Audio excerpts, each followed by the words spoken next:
The Sagas of Savageness, a note from the creator.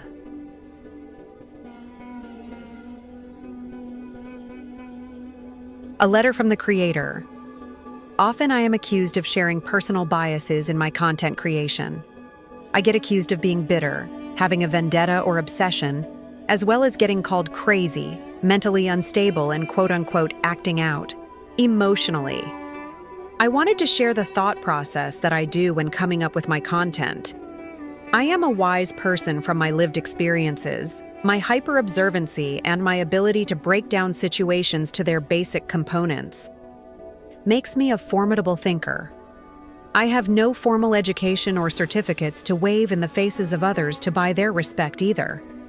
I am clever, able, and someone who does the work to accept the actualities of reality, even when they contradict the things I thought I had known. As a woman, my capability and accuracy gets diminished by targeting my reputation, not my statements, so as to make my input lesser than that of those who have a reputation with credentials, and often just those. With XY genetics, the reputation supersedes the actuality of the information, simply because I am a woman without the reputation that might make my proof right. In the lack of reputation, my information is disrespected for being a woman. Even if I had a reputation, my womanhood would be enough to dismiss my work. Being aware that being a woman in the world today makes you a second-class citizen is nothing new. Women live the reality of this in every breath they take. So why then is human equality not true when gender is added to the defined person? This is the question I will ponder through with you today. I do wonder some days if there is a man out there who can respect my authority without having to see me as a threat to them. Why is me, as a woman, being superior to a man a threat? Is it the actions I take? Nope. Is it that I am violent and threatening? Nope. Is it that I will take advantage of them and not give a man respect back? Nope. So then why can people with cocks not accept me as I am unless it is inferior to themselves? Do they understand the absurdity in seeing me as an enemy or threat just because the information and ability I am capable of emasculates them? Men will point a finger at me as the problem, using techniques to undermine my credibility through character defamation. They don't bring receipts that disprove my claims. They bring excuses like, "That is the way it has always been." It is a need to dominate me without genuine reasons. So, in the lack of reason, what is the motivation then? I know some of the answers to that question. Still, how many of them will inspect their own motives? Who will look deeply enough into their reasoning to see where they may be wrong? How many men would accept and correct themselves if they are wrong given the evidence? Why is me being a woman why they feel entitled to ignore reality as it is? I don't pose a threat to them because I am correct. The threat I pose in my correctness is that their worldview is wrong. Why is a woman being right a threat to a man's worldviews? Patriarchies function on chasing a need to uphold a reputation in the eyes of other men. The systems use women as lessers to help men secure and validate their manhood. By abusing women's autonomy and authority as an equal human being, men can justify the validity of domination and indifference towards human life. By conforming to the system's built-in excuses to not care about others, a man's reputation is kept intact. A man's man can only be seen as successful when other men envy him. Men chase the approval and acceptance of other men, not in holding truths to account. This is not a display of a powerful person. It shows weakness. It is action motivated by being frightened of other men attacking them for letting a woman be greater than them by her being right. Why are women not allowed to be equal or greater than a man then? Why is a woman being correct over a man wrong? This is due to the system being designed to make men superior through scapegoating women. Women are falsely seen as a less than human, to excuse and justify the dehumanization of all people in every context. To be wrong is used to shame and corral the herd of men into compliance to the patriarchy. Shame is like a sheepdog biting at the heels, to force people into a cluster. When people are a herd, it ends the need for individuality. But men are not sheep. They are sheepdogs. Men are taken from birth and turned into a herd by less moral sheepdogs of men.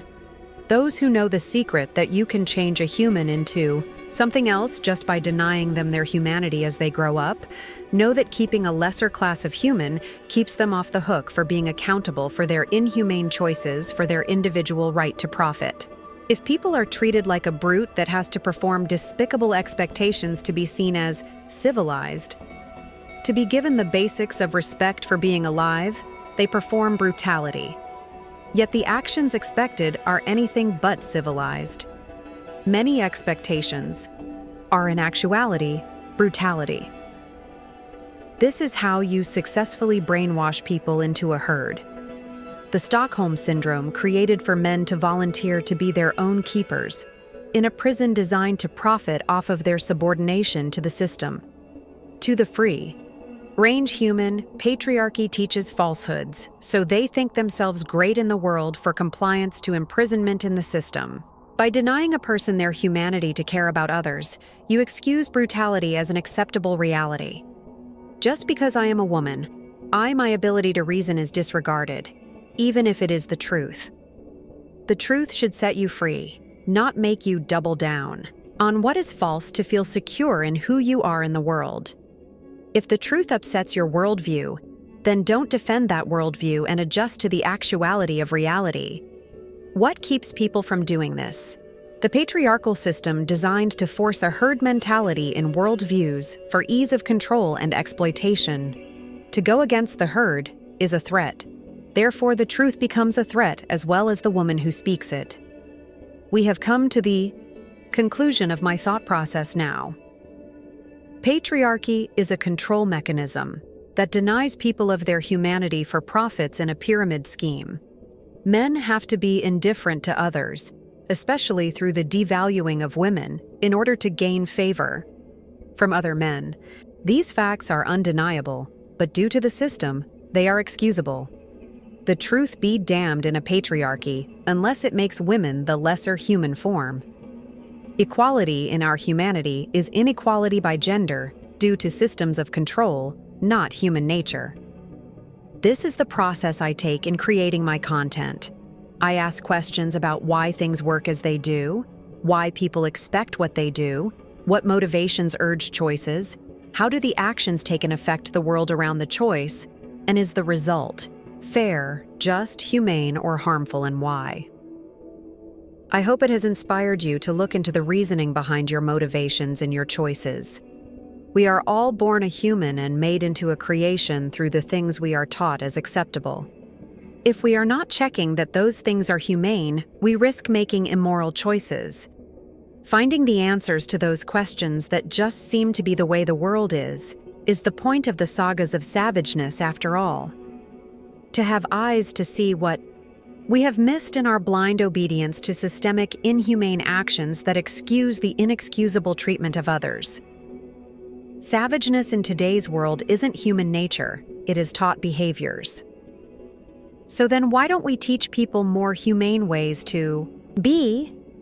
My bet is that it is because of the money that would be lost if the inhumane leveraging of human lives was actually held to account. Since humanity began recording its own history, we have told ourselves stories to teach lessons. They are laced with hardships and obstacles to overcome, showing us the depths of dark choices people make in the pursuit of selfishness. Today, we see the hero's tale, downplaying the darkness to unnatural forces in the world. The darkness is not a supernatural force, it is selfish choices made. The stories are there to teach us about the darkness of the human condition. These are the Sagas of Savageness.